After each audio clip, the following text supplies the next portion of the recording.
I'm a marine biologist who studied shark conservation and biology, so I'm going to tell you 5 things you might be doing that could be increasing your chances of a shark attack when you go to the beach. If you don't know me, my name is JC Dombrowski. I studied at Cornell University. I actually just graduated, and I also have a double major in entomology, which is the study of insects. Now, sharks are extremely important animals to our oceans. They serve a lot of wonderful purposes. They're very beautiful, intelligent, and thoughtful creatures, but they also get a bad rap because every once in a while they can attack a person, and it can usually have some pretty nasty results. Which is why I'm going to tell you guys different things you can do to avoid these negative shark interactions that'll actually help both you and sharks in the long run. Now, the first thing you want to do when you're swimming at the beach is make sure it's during an appropriate time, which means do not swim from dusk till dawn, or basically whenever it's dark out, because that is when sharks are very active and it comes to hunting. Because sharks do not rely solely on vision to hunt, and as a matter of fact, when it comes to hunting and experiencing the world around them, sharks actually use different senses based on how far away they are from certain stimuli like prey. For instance, if they're really far away, they'll rely on things like hearing and smell.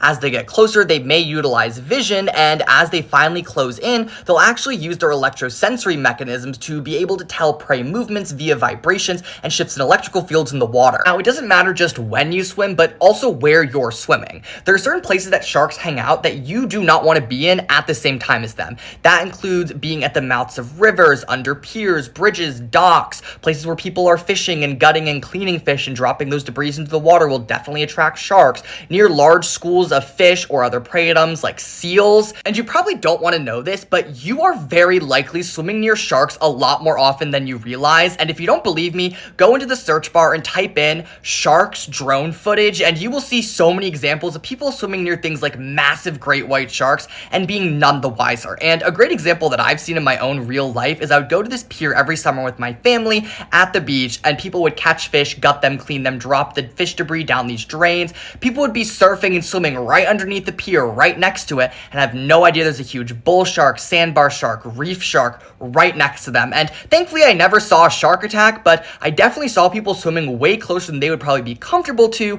a shark. Another thing that could heavily impact whether or not a shark decides to bite you is what you're wearing. If you're wearing very shiny jewelry and multiple rings and necklaces, this could actually mimic fish scales underwater as it reflects, which will lead to a shark thinking you're a fish, and that could lead to an accidental bite, as it's a case of mistaken identity. However, that's not the only thing that could actually cause a shark to want to bite you. If you're wearing anything particularly high contrast, so very dark bathing suits against very light skin and vice versa, sharks do tend to see in contrast, so it's recommended you avoid things like neons, which are ugly in and of itself in high shark areas, or just if you want to be extra safe on the off chance a shark is around you and is kind of hungry. Another common misconception is that sharks will actually use smell as the number one reason to enter a new potentially unsafe area in the search for food, and that is actually not accurate. A common misconception about sharks is that they're very stupid, very aggressive, very hungry, no thought type of animal. They are very cognizant of how much energy they are burning versus how much energy they are gaining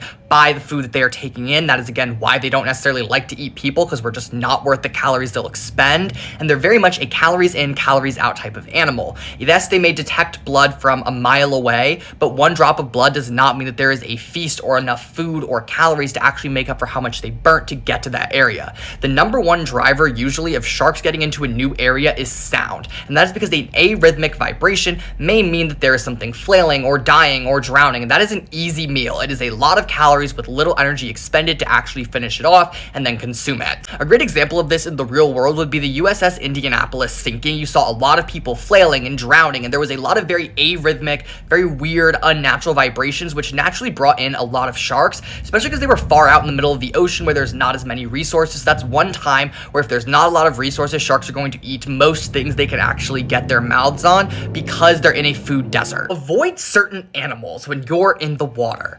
I've already kind of touched on this with avoiding their prey, but do not swim near things that may either be predators or even competitors. You do not want to swim near dolphins or porpoises. That does not mean you're safe from sharks.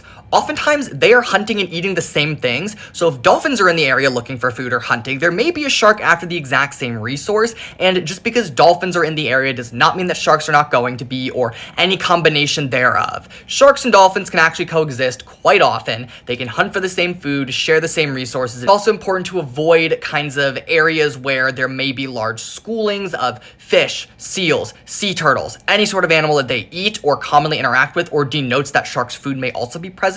Don't be there. And in case you didn't know, sharks are one of the fastest declining animals on planet Earth. We actually kill 100 million every single year. And sharks reproduce very slowly. Sometimes it takes them about 3.5 years to actually have a full pregnancy and give birth. So sharks are being taken out of the oceans faster than they can actually replenish their own populations. All in all, it's important to note that shark attacks are extremely rare, and dying of said attack would be even rarer. And we should be able to understand that sharks are wild animals in their own homes, doing their own things, and they deserve the rights to respect and to their lives, and they shouldn't be taken out of the ocean and harmed just because we're scared of them. But when sharks do attack, it's usually a case of mistaken identity, because sharks don't like to eat us, and frankly, it's because we're not fat enough. We literally do not have enough fat content on our bodies, so they bite us once, realize this is not worth it. It is not worth it to hunt this, kill this, digest it. I'm just not going to get enough calories based on how many I'm spending, so they leave us and move on to something fatter like a seal, a sea turtle, a fish. But there are also some things we can do to practice shark caution